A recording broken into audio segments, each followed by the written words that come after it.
बोलो जयकारा बोल मेरे श्री गुरु महाराज की जय। सभी गुरुमुख प्रेमियों से सप्रेम जय सच्चिदानंद। एक छोटी सी कहानी सुनते हैं और इसी पर आधारित हमारा जीवन है, जिसको जांचने की परखने की कोशिश करते हैं। रेलवे स्टेशन के बाहर एक भिखारी भीख मांगा करता था। भिखारी के पास अधिकतर कटोरा ही होता है भीख मांगने के लिए। वो भी एक कटोरा हाथ में लिए, कुछ उसका अलग अपना एक तरीका था कि कटोरे में जो सिक्के होते उनको इस प्रकार से खड़काता सिक्कों को म्यूजिक की तरह, और साथ में गाना गाता, गरीबों की सुनो वो तुम्हारी सुनेगा, तुम 1 पैसा दोगे तो वो 10 लाख देगा। और इस प्रकार कटोरे से जो ध्वनि पैदा होती और जो वो गीत को अपने मुंह से गाता, उसको सुनकर आने जाने वाले जो मुसाफिर उसकी ओर देखते, कटोरे में सिक्के डालते और आगे बढ़ जाते। और बहुत से लोग उस भिखारी के बारे में जानते थे कि इस भिखारी के जो पुरखे, उसके बुजुर्ग लोग उस शहर के नामचीन लोग हुआ करते थे। अब उस भिखारी की ये हालत कैसे हुई ये तो नहीं पता, लेकिन उसके घर में बड़ी कीमती धातुएं वस्तुएं हुआ करती थी। खैर, कहानी से फिर और कहानी पैदा हो जाती है।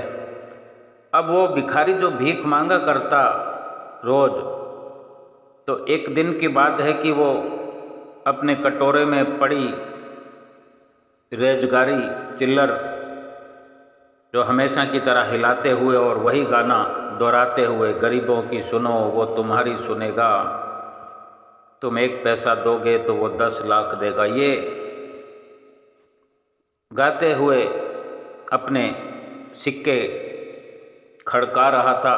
तो एक व्यक्ति भिखारी के पास आकर के एक पल के लिए रुका और कटोरे को ध्यान से देखा, जो कि दूर से वो नज़र गड़ाए भिखारी के पास आया था, और पास में खड़े होकर थोड़ा गहराई से देखा, और उसने अपनी जेब में हाथ डालकर कुछ 100 के नोट गिने, जो कि गिनती में 1000 थे, 10 नोट थे 100 के।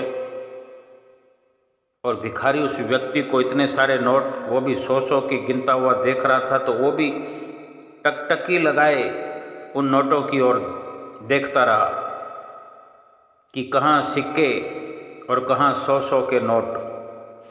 मन ललचा रहा था और देख रहा था कि शायद इन्हीं 100 के नोटों में कोई छोटा नोट मिलेगा आज, जो कम से कम सिक्के से बड़ी अहमियत रखने वाला। तभी उस व्यक्ति ने अचानक से भिखारी को बातचीत करते हुए कहा कि अगर मैं ये तुम्हें 100 के 10 नोट 1000 रुपये दे दूँ तो क्या तुम ये कटोरा खाली करके मुझे दे सकते हो? मैं ये तुम्हारे खाली कटोरे की कीमत दे रहा हूँ 1000 रुपये। भिखारी तो सोचने लगा, वो सोच ही रहा था जब तक भी उस व्यक्ति ने कह दिया कि चलो 1000 और देता हूँ, 2000 रुपये ले लो, 2000 रुपये तुम्हारे हुए और कटोरा मुझे दे दो। भिखारी ने बड़ा हैरान होकर अपना कटोरा उस व्यक्ति की ओर तुरंत बढ़ा दिया। सोचा कि कहीं ये सौदा कैंसिल ना हो जाए, तुरंत अपना कटोरा खाली करके उस व्यक्ति को दे दिया। और वो व्यक्ति 2,000 रुपये भिखारी को देकर कटोरा लेकर अपने बैग में डालकर तेज तेज कदमों से स्टेशन की ओर बढ़ गया, क्योंकि स्टेशन पर ही जा रहा था वो सफ़र के लिए। और भिखारी भी अपना गीत बंद करके आज उसे लगा कि आज बहुत कमाई हो गई, बहुत खुश था। और तुरंत वो वहाँ से भिखारी भी खिसक गया कि उसे लगा कहीं वो व्यक्ति अपना मन बदल दे और फिर वो दिए हुए पैसे वापस मेरे हाथ से निकल जाएं। और भिखारी ने ये सोचा कि स्टेशन पर ही वो कभी नहीं आएगा, कहीं और जाकर भीख मांगेगा। और चलते हुए रास्ते भर भिखारी खुश होकर सोच रहा था कि लोग हर रोज़ आकर सिक्के डालते थे, जिस कटोरे में आज वो कटोरा, ऐसा सोच रहा था। फिर सोचने लगा कि वो कटोरे का क्या करेगा वो व्यक्ति, 2,000 रुपये में खरीद कर ले गया। इस प्रकार के विचारों के साथ चलता चलता अपने घर, अपनी झोंपड़ी में पहुंच गया। और उधर वो 2,000 में कटोरा खरीदने वाला व्यक्ति, जो अब रेलगाड़ी में सवार हो चुका था, रेलगाड़ी चल पड़ी थी, उसने धीरे से एक बार बैग को खोलकर फिर उस कटोरे को देखा है, जैसे कि कटोरे के दर्शन कर रहा हो, क्योंकि उसका जी भरा नहीं था उस वक्त। तुरंत बैग में डाल लिया था। देखा कि कटोरा सुरक्षित है, तसल्ली करके फिर बैग का चैन, जिप बैग की बंद कर दी। और वो जो स्टेशन था पीछे छूट गया, उसको तसल्ली हुई कि अब कोई दिक्कत नहीं है, अब कटोरा मेरा हो गया, कटोरा मेरे पास सुरक्षित है, किसी को कुछ पता नहीं है। थोड़ी देर के बाद फिर उसने बैग को जिप खोल करके कटोरे को बैग के अंदर ही अंदर अपने हाथ में लिया और उसका वजन भांपने की कोशिश करने लगा। तो उसने पाया कि कटोरा जो है आधा किलो का है। आधा किलो का तो होगा ही, अंदाजन ये विचार उसके अंदर चल रहा था, क्योंकि उसने जीवन भर धातुओं का काम किया था। अब आधा किलो सोना हो तो लाखों का है। और वो भिखारी के हाथ में कटोरा देखकर हो हैरान हो गया था। दूर से उसने भांप लिया था कि वाह, सोने का कटोरा, और सोने के कटोरे में लोग राग डाल रहे हैं चंद सिक्के, 58 54 और अधिक 1 रुपया, यही सिक्के डालते। उसकी सुनार वाली आंख ने धूल से भरे हुए, क्योंकि सोने की जो पहचान थी वो छुपी हुई थी, लेकिन बीच में से कहीं भी थोड़ी सी हल्की फुल्की मिट्टी की परत हटी हुई और सोने की जो चमक उस सुनार ने पहचान कर ली। भिखारी को उसकी कीमत का पता नहीं था, और ना ही सिक्के डालने वालों को। नहीं तो कभी का वो भिखारी लखपति बन गया होता, या फिर वो इतने लोगों में से कोई भी ले गया होता। पर वो सुनार था, समझ गया, परख गया। अब भिखारी 2,000 में खुश था और जौहरी सोने के कटोरे को पाकर लाखों की कमाई करके खुश था। इस तरह क्या हमें नहीं लगता कि हम जो ये अनमोल इंसानी तन लेकर के इस शरीर की कीमत को भूले बैठे हैं भिखारी की तरह, और भिखारी की तरह इस शरीर से चंद कौड़ियाँ, ये सिक्के इकट्ठे करने में लगे हुए हैं और जीवन को खत्म करते चले जा रहे हैं। इस शरीर को इस्तेमाल करके क्या कर रहे हैं, इसकी परख संत रूप जो जौहरी हैं उनको है। ये परख सतगुरु को होती है। वे पारखू हैं, जोहरी हैं। इस मनुष्य जीवन की कदर व कीमत वही समझते हैं, उस जोहरी की न्याय, उस सुनार की तरह। माया से लबरेज ये बेशक शरीर है, पापों से भरा हुआ, पापों से बोझिल, फिर भी सतगुरु इसकी असल की कदर कीमत जानते हैं और उनकी चरण शरण में जाने से हमें आगाह करते हैं, हमें जतलाते हैं, हमें बतलाते हैं कि ये इंसानी जन्म जो है 84 लाख योनियों के बाद मिला है।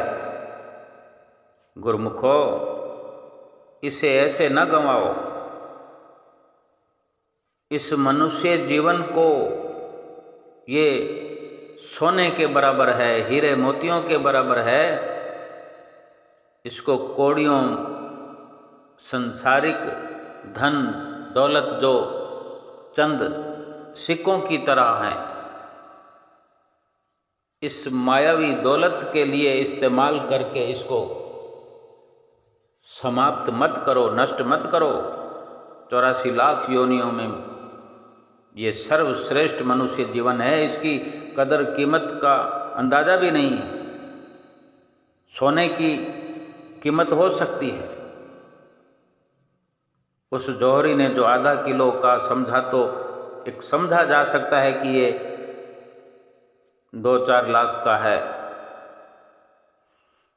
लेकिन ये शरीर कहीं सोने से, हीरों से, जवाहरातों से बढ़कर बेशकीमती अमूल्य तन है ये।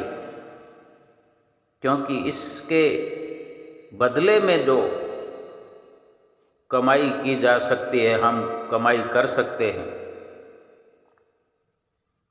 इसको कोई खरीद नहीं सकता, इसकी कोई कीमत नहीं लगा सकता, इतना बेशकीमती है। और हम कंकड़ पत्थर इकट्ठे करके इसको नष्ट किए जा रहे हैं, पल पल करके इसका खात्मा कर रहे हैं। हर समय परमात्मा का नाम जप के, भजन सुमरण करके जीवन सफल करो, यही सतगुरु फरमान करते हैं, हमें समझाते हैं, यही सिखाते हैं, हमें बार बार हमें चिताते हैं कि ये जीव गुरुमुख प्रेमी, ये शरीर जितने समय के लिए मिला है, उतने समय में ही मालिक की भजन बंदगी करके, जो कि मालिक की भजन बंदगी से बढ़कर कीमती कुछ नहीं है इस संसार में। इस कीमती शरीर से, इस शरीर के भीतर जो कीमती श्वास भर के भेजा है, इनके बदले में कीमती वो भक्ति का धन इकट्ठा कर ले, जो तेरे परलोक में काम आएगा। इस लोक में भी तुझे सुखी करेगा, परलोक भी तुम्हारा संवर जाएगा। जो गुरुमुख, जो प्रेमी सतगुरु की आज्ञा मान लेते हैं, सतगुरु की आज्ञा को शिरोधार्य करके उनकी नसीहत पर चल पड़ते हैं, वास्तव में वो जन्म दर जन्म भीख मांगने से बच जाते हैं। और जो सतगुरु की शरण हासिल नहीं कर पाते, सतगुरु का कहना मानना जिनके नसीब में नहीं है, सतगुरु की आज्ञा पालन करना जिनके भागों में नहीं है, वो जन्म दर जन्म यही चंद सिक्के भीख के तौर पर इकट्ठा करते हुए भिखारी बन करके दर दर भटकते रहते हैं। जन्म दर जन्म भटक भटक कर पहले से आए हैं। और इस मनुष्य जीवन में जहाँ परख करनी थी, निरख परख करके इस जीवात्मा की कदर व कीमत, इस मनुष्य शरीर के माध्यम से बना लेते, नाम का तोषा कमा लेते, इस जीवात्मा को परमात्मा से मिला लेते, फिर जन्म दर जन्म भीख मांगने की सारी कवायद खत्म हो जाती। फिर भीख मांगने की ना इस जन्म में जरूरत, इस जन्म में भी भीख मांग रहा है इंसान। क्या हम हर पल हर घड़ी समझ नहीं रहे हैं कि जिसको सतगुरु की शरण नहीं मिली है, जो सतगुरु की दीवानगी की हद तक आज्ञा नहीं मानता है, आज्ञा की पालना नहीं करता है, वो रात और दिन क्या संसारिक सामानों की भीख नहीं मांग रहे हैं? मुझको ये मिल जाए तो मैं सुखी हो जाऊं, ये मेरा हो जाए तो मैं सुखी हो जाऊं, ये भीख नहीं है तो क्या है? और जिसको समझ आ गई है कि मैं तो स्वयं बेशकीमती ये शरीर लेकर आया हूँ, मुझे क्या भीख मांगने की ज़रूरत है? अगर उस भिखारी को पता लग जाता कि ये कटोरा सोने का है और लाखों का कटोरा बिक जाए तो क्या उसे भीख मांगने की ज़रूरत थी? आज किसी के पास लाखों रुपए हों तो क्या वो भीख मांगेगा? इसी प्रकार ये समझने की ज़रूरत है कि ये मनुष्य जीवन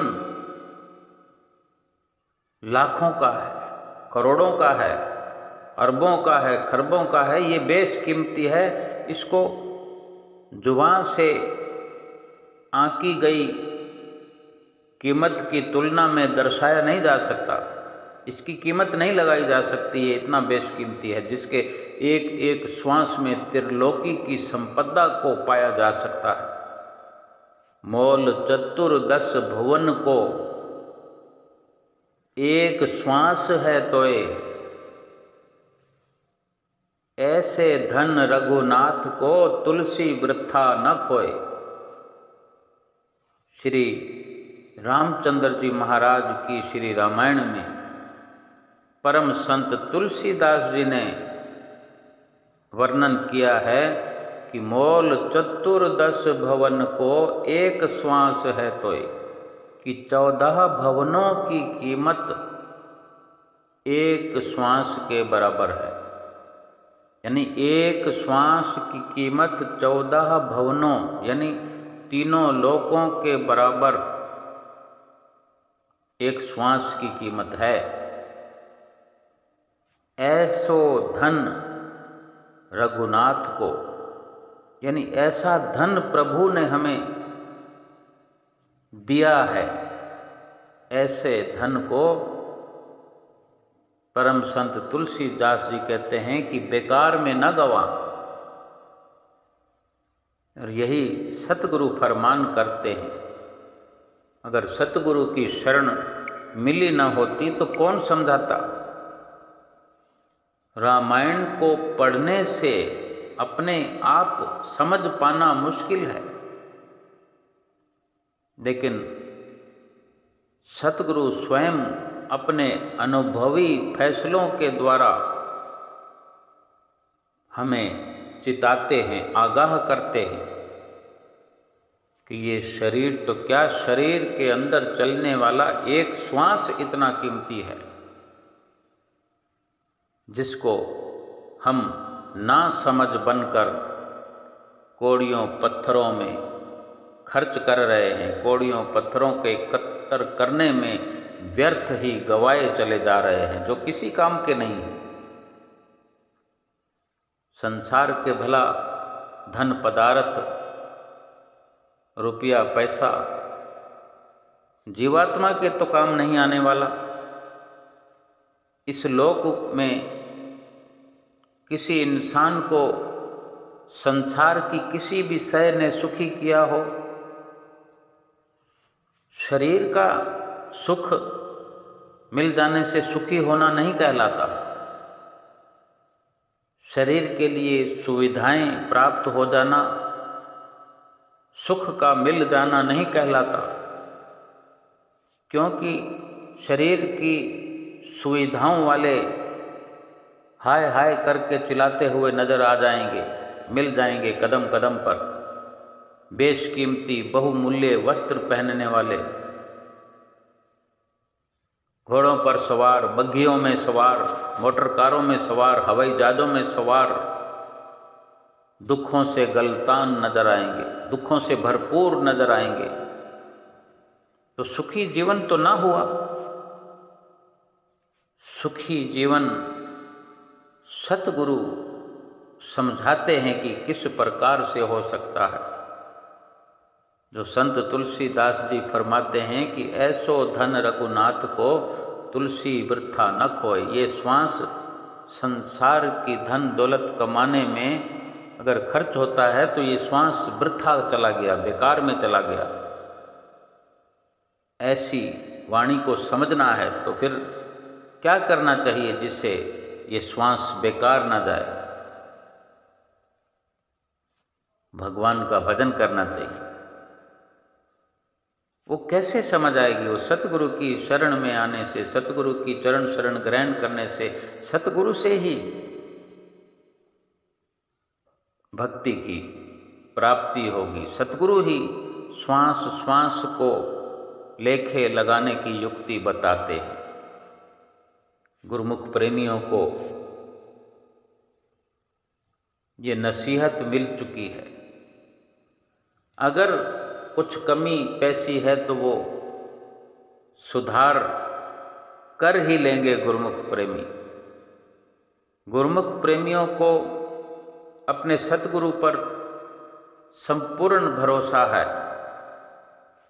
और उसी भरोसे की लाज रखते हुए गुरुमुख प्रेमी अपना हर रोज हिसाब लगाते हैं कि हमने कितना भजन किया, सतगुरु की आज्ञा की पालना की या नहीं की। रोज चिंतन करते हैं, रोज सतगुरु के वचन सुनते हैं, रोज श्री आरती पूजा करते हैं, दोनों समय करते हैं। जो गुरुमुख प्रेमी हैं वो स्वयं वक्त देकर श्री आरती पूजा का लाभ उठाते हैं,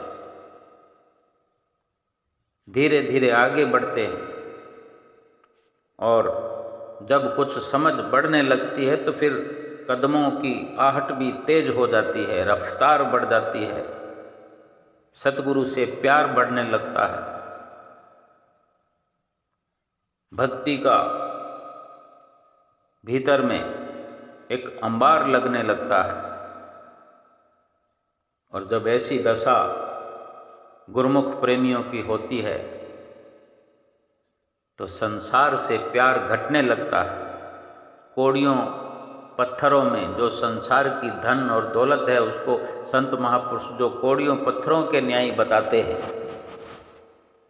वो केवल धन जो है वो शरीर की उदर पूर्ति के लिए, शरीर की मात्र जरूरतों के लिए वो ठीक है, लेकिन उस धन को एकत्र करने के लिए ये श्वासों का खजाना लगा देना, पूरा सांसों का खजाना खाली कर देना और फिर इस दुनिया से जाते वक्त हाथ पल्ले कुछ ना रहे, खाली हाथ चले जाना, फिर ये तो ठीक नहीं है। क्या कोई ऐसा इंसान है जिसने सोचा है कि दुनिया से जाते वक्त कोई एक पाई भी ले गया हो या वो स्वयं लेके जाएगा? सभी जानते हैं कि खाली हाथ आए, खाली हाथ जाना है। तो फिर किस भूल में ये श्वास लुटाए चले जा रहे हैं, किस भ्रम में, और ऐसी गलती क्यों कर रहे हैं जो सर्वथा हमारी नज़रों में गलत है? हम स्वयं जानते हैं कि हम गलत कर रहे हैं, तो क्या जानबूझकर गलती पर चलना ठीक है? फिर जब दुख की घड़ी आएगी, श्वासों का खजाना लुट चुका होगा, राम नाम का सुमरन हमारे हाथ पल्ले नहीं होगा, तो आगे किसने हमारी बात पूछनी है? कौन फिर हमारी आत्मा को परमात्मा से मिलाने का जतन करेगा जब हमने नहीं किया? कौन हमारी आत्मा पर दया करेगा? फिर इस मनुष्य जीवन से तो हम हाथ धो बैठे, फिर दोबारा कौन भरोसा करेगा? फिर वही 84 लाख योनियों की कवायद शुरू हो जाएगी। 84 लाख योनियों का जीवन शुरू हो गया तो फिर समाप्त होने का भी नाम नहीं लेगा। कितना दुख और कितना पछतावा होगा उस वक़्त। और फिर दुखी होने से और पश्चाताप करने से कुछ हाथ पल्ले नहीं पड़ने का। आज हमारे श्री गुरु महाराज जी कितना प्यार से समझाते हैं, अपने नज़दीक बिठा करके, नज़दीक से नज़दीक अवसर प्रदान करके, कितनी व्यवस्था में, कितनी व्यवस्थाएं हमारे लिए करते हैं, कितनी युक्तियां हमारे लिए बनाते हैं, सेवा के लिए कितने अवसर प्रदान करते हैं। और आप स्वयं रात और दिन थकते रहते हैं, हमें आराम पहुंचाते हैं। अगर हम थोड़ी सी सेवा करते हैं तो हमारा शरीर निरोग कर देते हैं, शरीर के दुख मिटा देते हैं। थोड़ा कुछ पाई पैसा खर्च करते हैं तो वो भी हमारे शरीर के सुखों को आगे बढ़ा देते हैं। हमारे घर में बरकतें हो जाती है, हमारा घर परिवार खुशहाल हो जाता है। गुरुमुख प्रेमियों के घरों में हम जाकर देखें, गुरुमुख प्रेमियों को हम थोड़ा जांचने की कोशिश करें कि कौन सी खुशी है उनके घर, कौन सा खजाना है उनके घर। यही भक्ति का खजाना है, ये नाम की दौलत उनके घर में बसती है। उनके घर के कण कण में सतगुरु का नाम दोहराया जाता है। सतगुरु नाम की ध्वनि हर कण कण में से निकलती है, हर कोने से सतगुरु के बख्शे हुए नाम की आवाज़ सुनाई देती है, गुरुमुखों के रोम रोम से धुन सुनाई देती है। फिर इससे बढ़कर और कौन सी दौलत हुई? दौलत वाले तो दुखों में जीवन व्यतीत कर देते हैं और नाम की कमाई वाले तो टांग पर टांग रख कर बड़े आराम से सोते हैं। दौलत वाले तिजोरियों की चाबी अपने सिरहाने के नीचे रखते हैं और नींद नहीं आती रात को। जितना ज़्यादा कमाई करते हैं उतनी उनकी चिंता बढ़ती जाती है, बढ़ती जाती है। और गुरुमुख प्रेमी नाम को जप जप कर चिंता उनकी घटती जाती है, घटती जाती है, चिंता से खाली हो जाते हैं। नाम का चिंतन करने से, चिंता से खाली होकर के सुख की नींद सोते हैं। कम से कम काम कर भी आनंद में जीवन व्यतीत करते हैं।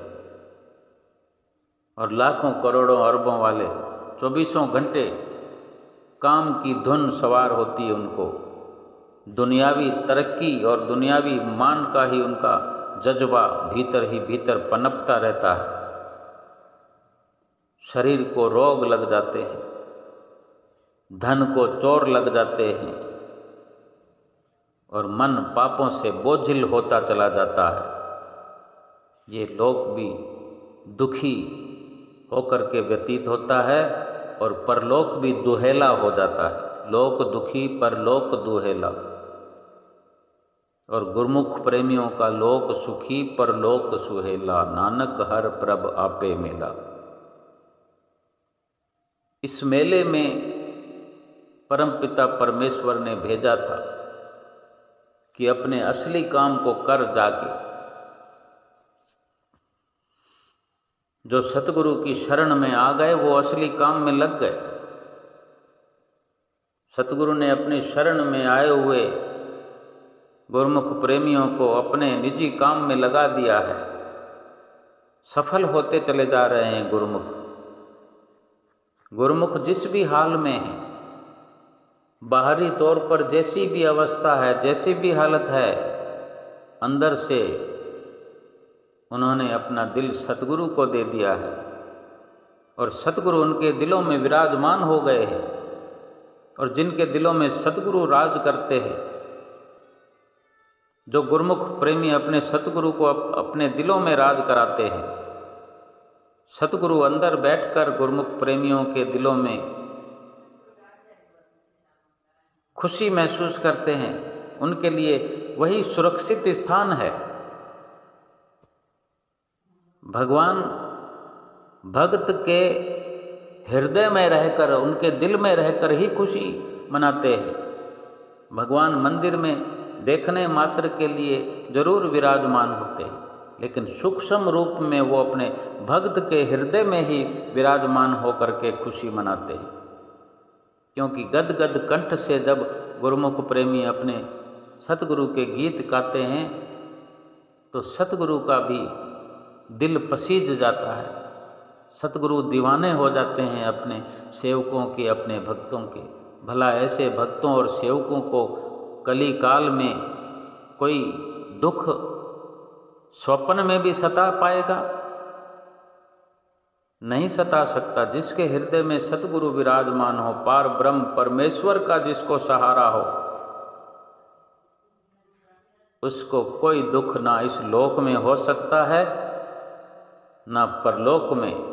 उसको काल भी हाथ नहीं लगा सकता, छू नहीं सकता काल, यम की परछाई भी नहीं छू सकती सतगुरु के ऐसे अनन्य प्रेमियों को, जो सतगुरु को अपने दिल में बसा कर रखते हैं, सतगुरु से अपने आप से ज़्यादा प्यार करते हैं। तो सतगुरु भी ऐसे प्रेमियों को, सतगुरु अपने आप से ज़्यादा प्यार करते हैं और अपने सेवकों गुरुमुख प्रेमियों का इस लोक में भी मान रखते हैं और परलोक में भी मान रखते हैं। सतगुरु के सेवकों की दुनिया में कोई बेकदरी नहीं कर सकता। क्यों? कि सतगुरु अपने ही जैसा अपने सेवकों को बना देते हैं, अपने ही स्तर जैसा उनका स्तर बना देते हैं। क्योंकि जब सेवक की और स्वामी की एक मति हो जाती है, एक मौज हो जाती है, क्योंकि सेवक अपने सतगुरु की मौज में अपना जीवन ढाल देता है, उनकी जो दूरियां हैं वो समाप्त हो जाती हैं। सतगुरु और स्वामी नाम से बेशक सतगुरु और स्वामी का नाम होता है, लेकिन वो भीतर से एक हो चुके होते हैं। अगर सेवक को दुख आएगा तो पहले स्वामी से हो करके वो दुख सेवक के हाथ पल्ले आएगा, क्योंकि फिर सतगुरु ने उस दुख को अपने ऊपर लेकर बिल्कुल दुख को हल्का फुल्का करके केवल निमित्त मात्र के लिए सेवक पर दुख भेजा होता है, और वो बड़ी हंसी खुशी से उस दुख को झेल लेता है, क्योंकि उसमें असर तो होता नहीं, असर तो मेरे सतगुरु ने ले लिया होता है। और जब जिसका भला सतगुरु करें,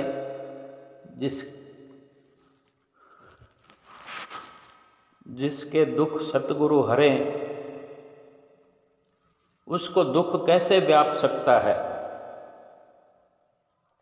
उसको दुख हानि नहीं पहुंचा सकते, बल्कि वो दुख भी सेवक को सुख जैसा लगता है। उस दुख में भी वो सतगुरु का शुक्राना करता है। ये सतगुरु की मौज होती है ऐसी, वो दुख के अंदर ऐसी तासीर भरकर अपने सेवक पर छोड़ते हैं कि सेवक दुख में भी अपने सतगुरु के गुण गाता है कि वाह मेरे सतगुरु, ये दुख भी आपकी चरण शरण से होकर आया है, मुझे प्यारा है। तभी तो गुरुमुख प्रेमी गाते हैं कि सुख भी मुझे प्यारे हैं, दुख भी मुझे प्यारे हैं। वो सुख और दुख एक जैसे समझते हैं, क्योंकि उसमें सतगुरु के प्यार की तासीर भर जाती है, जो गुरुमुख प्रेमी अपने सतगुरु से प्यार करते हैं। न खुशी अच्छी है न मलाल अच्छा है, जिस हाल में मेरा सतगुरु रखे वो हाल अच्छा है। भला सतगुरु की मौज को सिरोधार्य जो कर लेगा वो हाल तो फिर अच्छा ही होगा, उससे अच्छा तो कुछ दुनिया में हो ही नहीं सकता। सतगुरु अपने सेवक की मौज में राजी होते हैं,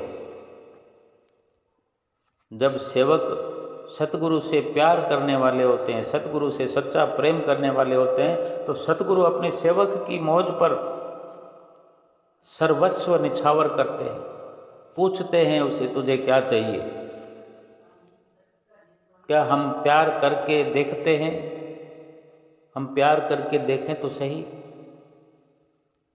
फरमान भी है कि खुद ही को कर बुलंद इतना कि खुदा खुद तुमसे पूछे बता तेरी रजा क्या है। खुदा खुद पूछता है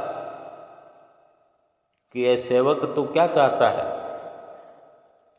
इससे बढ़कर इस दुनिया की कोई खूबसूरती और हो नहीं सकती, इस दुनिया की कोई जागीर नहीं हो सकती इससे बढ़कर कि सतगुरु स्वयं पूछे हमसे।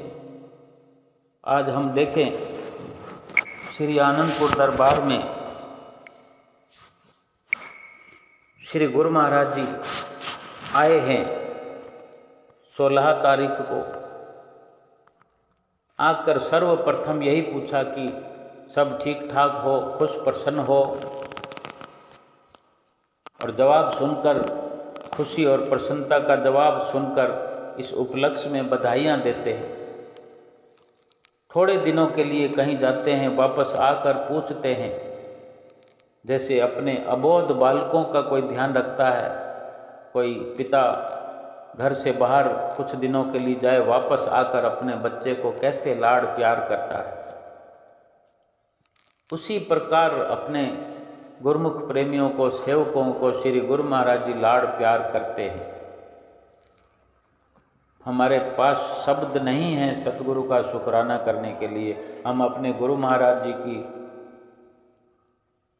खैर खबर पूछने के लिए भी हमारे पास कुछ नहीं है। लेकिन सतगुरु ने हमें एक ही युक्ति बताई है, एक ही तरीका बताया है कि हमारी प्रसन्नता चाहते हो, हमारी कुशल क्षेम चाहते हो, कुशलता चाहते हो, हमारी सेहत की चिंता करते हो, कुछ करने की जरूरत नहीं है, बस भजन सुमरन नित्य नेम करो। और इसमें आपकी भी खुशी है, हमारी भी खुशी है, और श्री परमहंस दयाल महाराज जी की भी इसी में प्रसन्नता है कि हमारे गुरुमुख प्रेमी सेवक 5 नियमों की पालना करते रहें, बड़े प्रेम से, बड़ी श्रद्धा से बड़ी श्रद्धा दिल में धारण करके श्री परमहंसों का ध्यान करके हमें 5 नियमों की पालना करनी है। और 2 घंटे भजन अभ्यास दिल को प्रसन्न करके, अपनी ड्यूटी समझ के, अपना ये बेहतरीन कार्य समझ के कि इसी कार्य को करने के लिए, इसी भजन सिमरन को करने के लिए ही मैं इस मनुष्य जीवन में आया, और ये कीमती मनुष्य जन्म दिया, ये ऐसा हथियार दिया, ऐसा औजार दिया कि इससे मैं ये कीमती कार्य, लोक परलोक सुहेला करने वाला ये कार्य, इसको अंजाम देकर मैं सतगुरु के चरणों में, निज धाम में पहुँच करके अपना उज्जवल मुख दिखाऊं, आँख से आँख मिलाऊं मैं परमपिता परमेश्वर से कि जिस काम के लिए आपने भेजा था, जिस काम के लिए मैंने फरियाद की थी, मनुष्य जन्म की मांग की थी, वो लक्ष्य पूरा करके आया हूँ, और वहाँ भी मुझे प्रसन्नता प्राप्त हो और अपने धाम में रहने की, अपने साथ मिलाने की आशीर्वाद और प्रसन्नता हमें मिल जाए।